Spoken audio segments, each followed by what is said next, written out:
All right, we're live here with the Able Outdoors podcast with Eric Jones. He's C5 from Alabama, and today's episode is going to be brought to you by Mobility Partners in Houston. A really good friend of mine owns a place that's an adaptive driving place, and I know Eric, you know as well as I, there aren't that many places available to go, get your vehicle mods taken care of. Even in the big cities, there aren't that many places. Yeah, I'm in a small town in North Alabama, and it was only a few years ago we had a place that would do it at all in Huntsville, which is an hour away. Used to, we had to go 3 hours to Atlanta.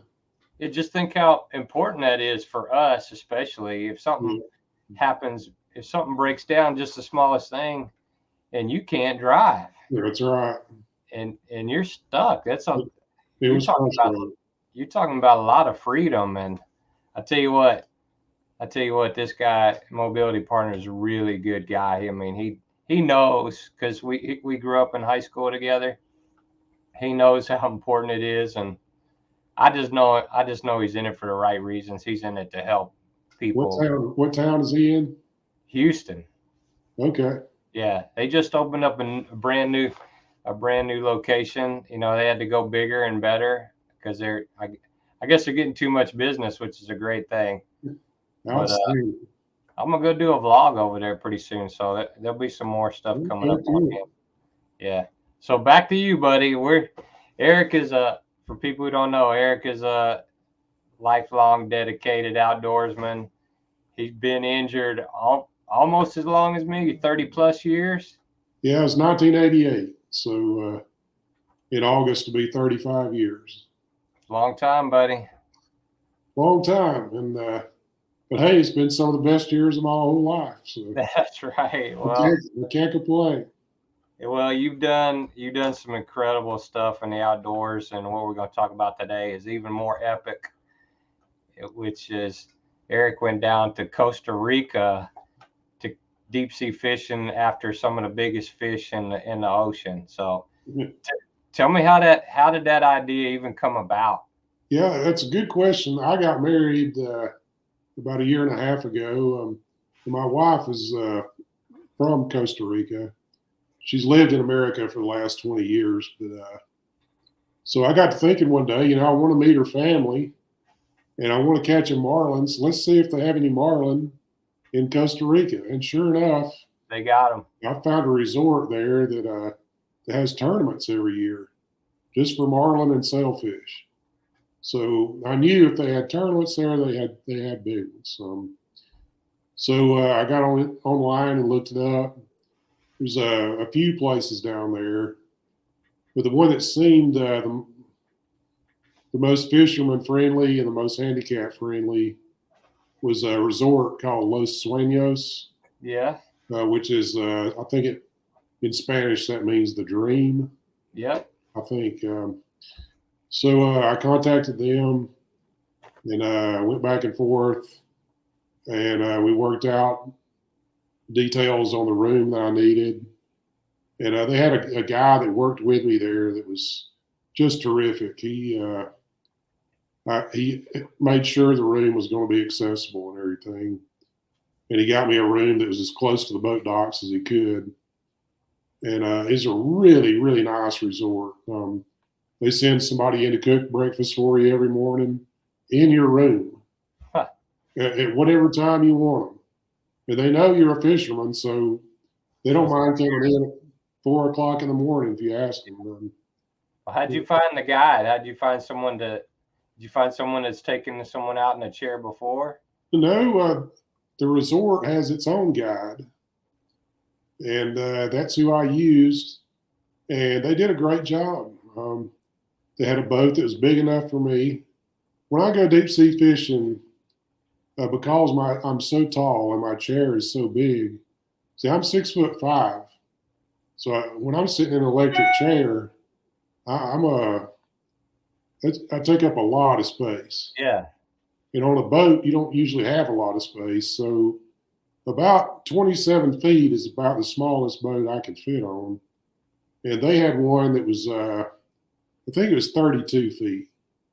So that was just perfect. How'd you get on and off it? That's what a lot of people are going to want to know. Yeah, it's not as hard as you would think, but you do have to let them know beforehand that they're going to need help because you really need 4 people to do it. Right. They have 4 people there all total. There's a big pad on the boat that you could sit on or lay down on, or so I just pulled my chair on the dock right beside the boat, and they picked me up, carried me on the boat, and laid me down on that pad. Then they went back and picked my chair up, picked it up, and set it down on the boat. And then they came back and picked me back up and put me in the chair. All right. Well, I've gotten on and off of boats kind of the same way. Yeah, it worked very well. This is no problem. This chair is heavy. I mean, it took the strength of 4 men to do it. But I thought they might open that tuna door and put a ramp there, but maybe it's not wide enough to do that. It's not. Most boats, that door is just not big enough for my chair. That'd be perfect if it was, wouldn't it? Sure would be nice. Wouldn't it be nice if all the boat manufacturers could make those doors 30 inches wide? 30 inches wide. If you could do that, I only need 27 inches to clear it. Yeah. At 30 inches, you could clear any wheelchair just about through there, and it'd make it a lot easier on all of us. But, have you been deep sea fishing before this? yeah, yes, I've been a few times, always on the coast of Florida, Panama City, Destin, down in there. So you kind of knew what you were getting into. You just said you were going after the big fish yet. Yeah, I've fished several times, and it's not new to me. I already had my own equipment. As far as equipment goes, I use a Daiwa 1000, which is an electric fishing reel, and it's hooked to a motorcycle battery. So, and I have the mount that I mount on my chair. Yeah. Is made by Be Adaptive Equipment. Okay. So if you go to beadaptive.com, you'll see the fishing mount on there. So I use that when I'm at home, but when I'm on the ocean, I just pull up next to the side of the boat facing backward, and I take the fishing rod, stick it down in the gunwale, right, and I'm ready to go. That's all it takes. It's really simple. For people out there that hadn't been offshore, it's a different animal out there. It's not easy to even just ride around all day out there. It's taxing on your body. Yeah, it's very dependent on the weather. I mean, if you got rough water, you're not going to have a very fun day. About 3 feet swells is about the most I would recommend. I've been out there with 10 before, and surprisingly, your chair, I would figure my chair would be sliding back and forth, but with these mountain bike tires I got on, I was pretty dang steady in there. Well, I was in it 6 feet one time, and I was not very steady. So. You got a different kind of chair, that's for sure. I mean, it scared me to death. You got more weight up there. Yeah, definitely. And so we headed for shore when it got that bad. Tell me about the fishing. What was the weather like? How was it? Tell me about the fun part. Yeah, I went in March, which is a really good time of the year to hunt. I mean, to fish Costa Rica. It's nice and warm. You don't have to worry about any cold weather. That's not during the hurricane season, and it's also during a dry season. So it's not very likely to have any rain at that time, which is important. If you go to Costa Rica during the wet season, just forget it because it's going to rain on you every single day. Yeah. You go during the dry season, which is in like November until April, I think, something like that. It hardly ever rains on you. So it's good weather. And it's the water there on the Pacific side, which is where we were going fishing, is usually relatively calm. The Atlantic side is usually worse. But on the Pacific side, is where they tournament fish for the marlin anyway. So Is that where you went on the Pacific side? yeah, we were on the Pacific side, and the first day we fished 3 days there. First day we went after basically whatever the guide wanted to fish for. So we caught a yellowfin tuna. My wife caught one too, and I got one. We fished for those for a little while. Then we started going after other fish too. I did end up catching my dolphin fish I've always wanted. I got a big one too. He was 5 feet long. Yeah, I'm jealous. I want a big bull dolphin someday, buddy. You did it. And for those of you that are not familiar, a dolphin fish is the same thing as a mahi-mahi.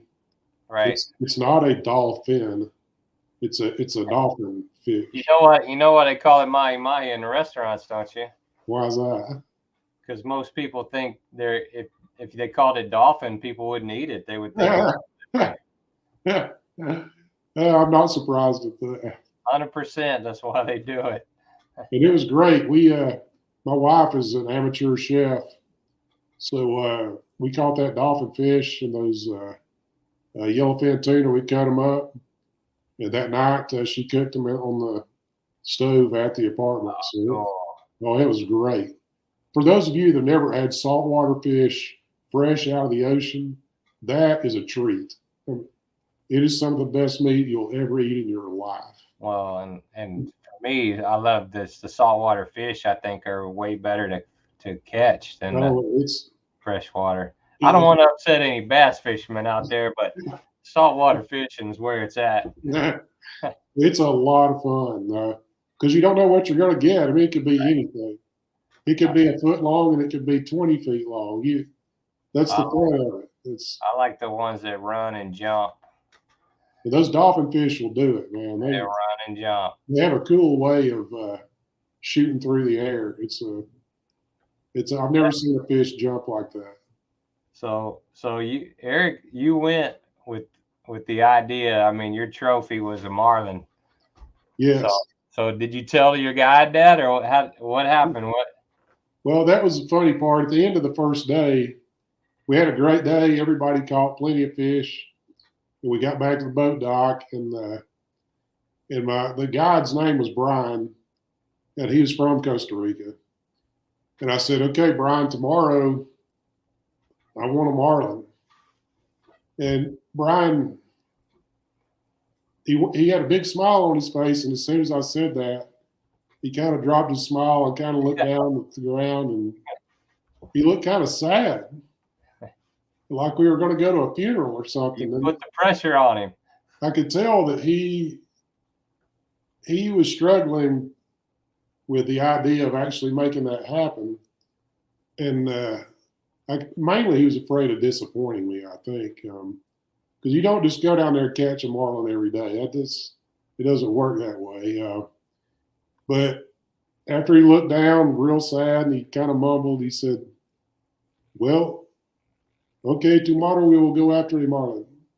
So I said, "All right, let's get one." So he still didn't look happy, but we were going to give it a shot. And I wanted to try the second day because if we didn't get one that day, we would still have the third day to try again. You know? Yeah. And he mentioned that to me too. So that was our plan. So we came out the next day, left the dock at about 8 o'clock. It took about an hour and a half to get where we were going, way out in the ocean. When you're fishing for marlin, you're not going to fish right off the shore. You're going to have to go to deeper water. And we went about an hour and a half. And it was interesting because this is the first time I've ever been on the ocean when I couldn't see land. I couldn't see land or another boat or anything. You were literally out there. Different out there, isn't it, when you can't see land anywhere? Yeah, it's a different kind of feeling, kind of cool. It is cool. But we kept going. There were no boats around. And all of a sudden, we got to this one place where there were huge boats everywhere. And I said, "Okay, now we're at the honey hole." So he pulls back on the throttles, and we stop. They set the boat up to start trolling. And it was amazing. As soon as we started trolling, we put 5 fishing lines out, and one of those lines was my fishing rod, and the other 4 were hooked to the boat itself. And the only one I was going to be able to reel in was my rod. Right. Well, we were fishing, and it was only a few minutes. We started catching sailfish, and I mean, we were hauling them in one after another. I want to do that too. Yeah. Well, it was incredible, and the lady that was with me had caught a sailfish the day before. The lady went down there to take care of me, so I was itching to catch one, and we caught about 4 that day, but none of them were hitting my line. But all of a sudden, a fish hit my line, and it jumped way off to the side. I couldn't just barely see it out of the corner of my eye. And there was a young guy on the boat. I think his name was Martin. And I heard him say, "It's a marlin!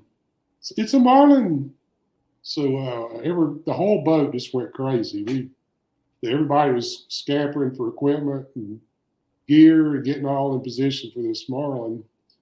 And I rushed up to my rod, hit the button, started reeling him in. And when I did that, we put the boat in reverse and started backing the boat up toward where the marlin was. Yeah. And that keeps you from putting too much tension on your fishing line. And you don't want the marlin to fight for too long because it'll kill them. Sometimes they'll just fight until they're dead. So you want to get them a little green to the boat. Right. You want to get them in as fast as you can. Yeah. And that's what we did. It still took about 30 minutes, and the battery on my electric rod died pulling that thing in. And so we had to stop reeling for about 2 minutes and just let the battery sit there and charge itself back up. So after it recharged a little bit, then we started reeling again, and we got him pulled in. And amazing.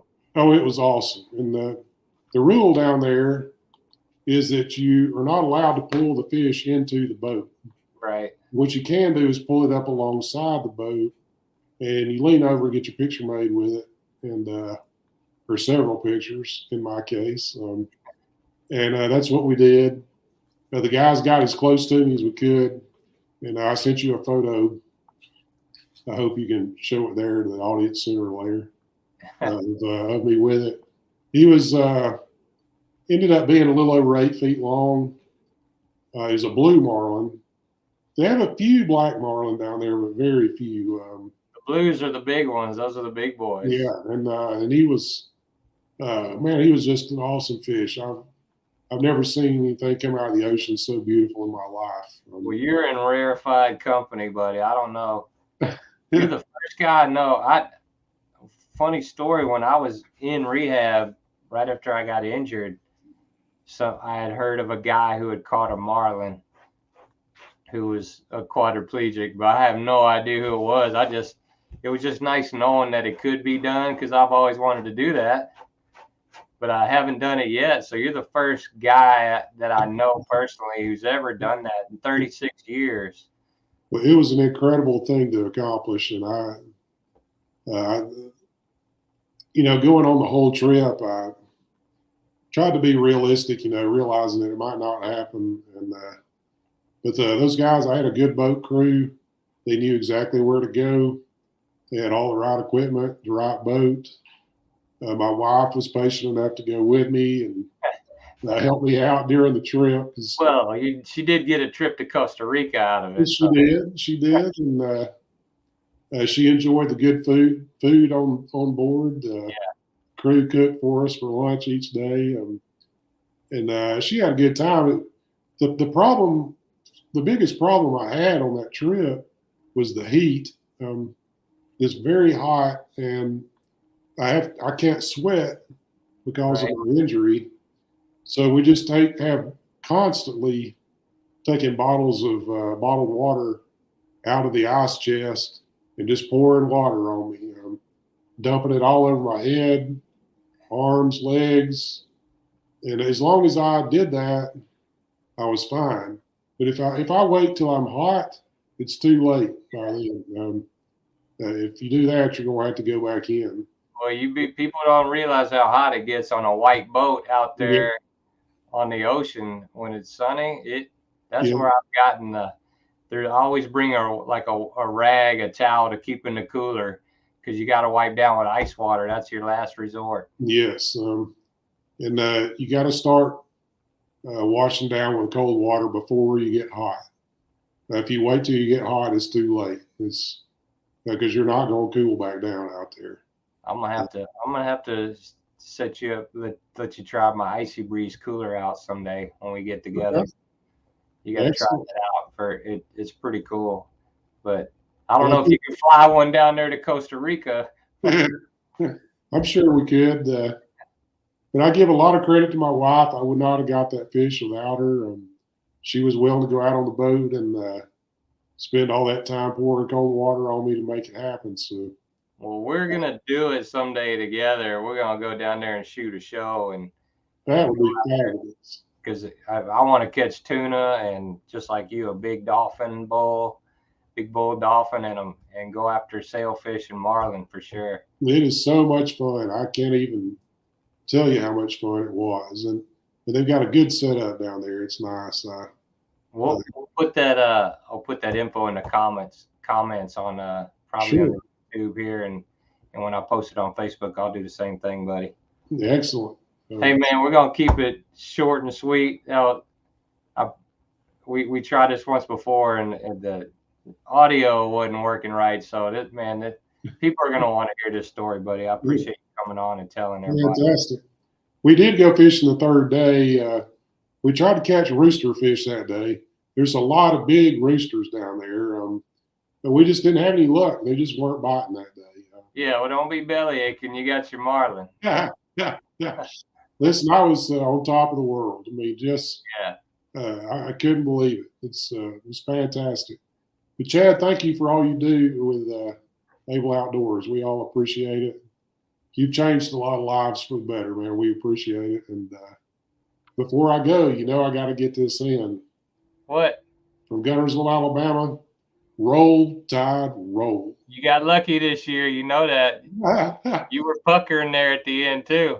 Yeah, I don't know. I don't know if you could say we had good luck this year. It's pretty bad. For Alabama to lose 2 losses, that's a nightmare of a year. Yeah, well, guess what's going to happen next year? I hate to tell you. Bring it on, A&M. Bring it on. All right, we're waiting for you. Looking All right, forward buddy. to it. Take care. Appreciate it. Thank you, Chad. We'll see you soon.